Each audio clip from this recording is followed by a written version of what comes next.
প্রতিমা নিরঞ্জনের দ্বিতীয় দিন, তাই ঘাটে ঘাটে চলছে শয়ে শয়ে প্রতিমা নিরঞ্জন। যত বাড়ছে, বিভিন্ন এলাকা থেকে প্রতিমা নিয়ে আসছেন ঘাটে ঘাটে। মাননীয় মুখ্যমন্ত্রী মমতা বন্দ্যোপাধ্যায় নির্দেশ দিয়েছেন, রবিবারের মধ্যে সমস্ত প্রতিমা ফেলে দিতে হবে।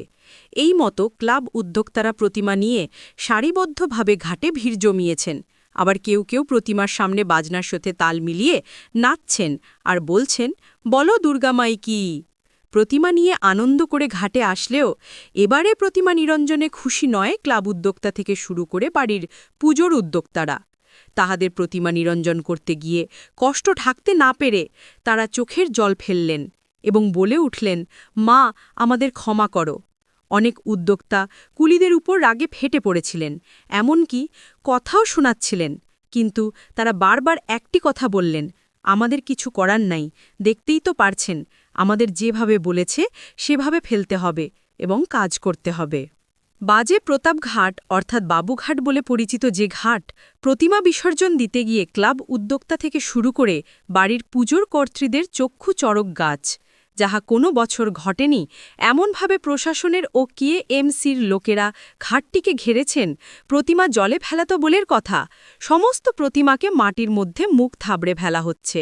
এই মা আমাদের আনন্দ দেওয়ার জন্য আসলো, এইভাবে বিদায় জানাতে হচ্ছে। প্রতিটি প্রতিমাকে মাটির উপরে মুখ থোবড়ে ফেলে দেওয়া হচ্ছে। এটা আমাদের কাছে পাপ।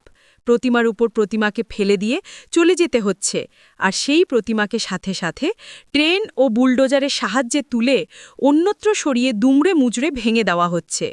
যেভাবে ফেলা হচ্ছে, আমাদের কষ্ট ধরে রাখতে পারিনি, তাই মাকে চোখের জলে বিদায় জানিয়ে একটা প্রার্থনা করলাম, তুমি যেন আমাদের ভালো রেখো, আমাদের অপরাধী করো না।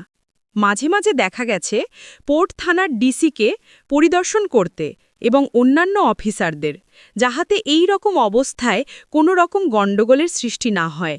কেএমসির তরফ থেকে অফিসাররা সতর্ক দৃষ্টিতে নজর রাখছিলেন এবং মাইকিং করেও সতর্ক করে দিচ্ছিলেন, কাউকেই জলে নামার নির্দেশ দেন, কারণ যেখানে প্রতিমা ফেলা হচ্ছে পুরোটাই কাদা, যাহাতে প্রতিমা নিয়ে কোনোভাবে পিছলে পড়তে না পারে। মাঝে মাঝে ঝাঁটা দিয়ে মেশিনের দ্বারা জল ছিটিয়ে পরিষ্কার করে দিচ্ছেন।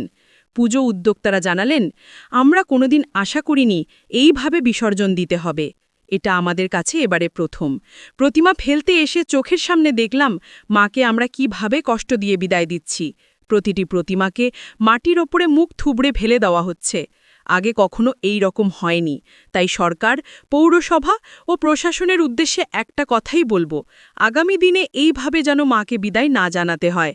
আজকে আমরা মাকে ফেলতে এসে যেভাবে কষ্ট পেলাম,